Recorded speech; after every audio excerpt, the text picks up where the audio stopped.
తొందర అయితే పత్తి బత్తాలైతే మోసినాం. ఎందుకు మోసినాం అంటే అసలు ఫుల్ వర్షం అనమాట.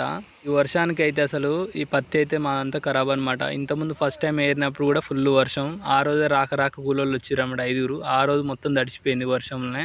ఈ రోజు మళ్ళీ వర్షం అనమాట. రెండోసారి ఏరుదామని మళ్ళీ ఇవాళ కూలోళ్ళు నిన్న రాలేదు, ఇవాళ వచ్చిరన్నమాట. రేపు దీపావళి ఇవాళ ఒక్కనాడు వస్తారట. ఇవాళ ఒక్కనాడు వచ్చిర్రు.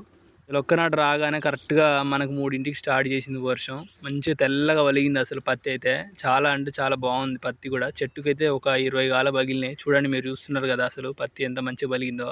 ఇలాంటి తెల్ల పత్తి మన రైతులు వాళ్ళు కష్టపడి చిన్నప్పటి నుంచి మొక్కను పెంచిన కాంచి స్టార్ట్ అయిన కాంచి మనకు దున్ని మందులు కొట్టి ప్రతి ఒక్కటి నోటి దాకా వచ్చినాక ఈ పంట ఖరాబ్ అయితే చాలా రైతులు చాలా బాధపడతారు. ఇలాంటి బాధను అయితే ఎవరు గుర్తించరు మన వీడియోకి. అంతేకాకుండా ఈ వీడియోని సపోర్ట్ చేద్దాం. అంతేకాకుండా మన ఛానల్ని సబ్స్క్రైబ్ చేసుకోండి మీరు కొత్తగా చూస్తున్నట్టయితే. ఇంకోటి ఏంటంటే మా ఒక్క రైతులే కాదు, చాలా మంది మన దేశంలో బొచ్చడు మంది రైతులు అయితే చేస్తారు కదా. వాళ్ళందరి పంటలు మంచిగా పండాలని అయితే కోరుకుంటున్నా మనస్ఫూర్తిగా.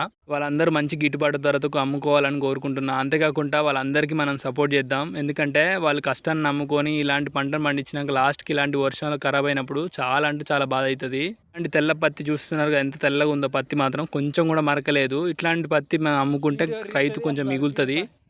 ఇంత మంచి తెల్ల పత్తిని కూడా తీసుకుపోయినా మనకైతే గవర్నమెంట్ అయితే ఇంకా CCA స్టార్ట్ చేయలేదు. సో 21వ తారీఖు స్టార్ట్ చేస్తూ అంటారు. సో ఇంకా మంచి మళ్ళీ నెక్స్ట్ వీడియో మళ్ళీ కలుద్దాం. థ్యాంక్స్.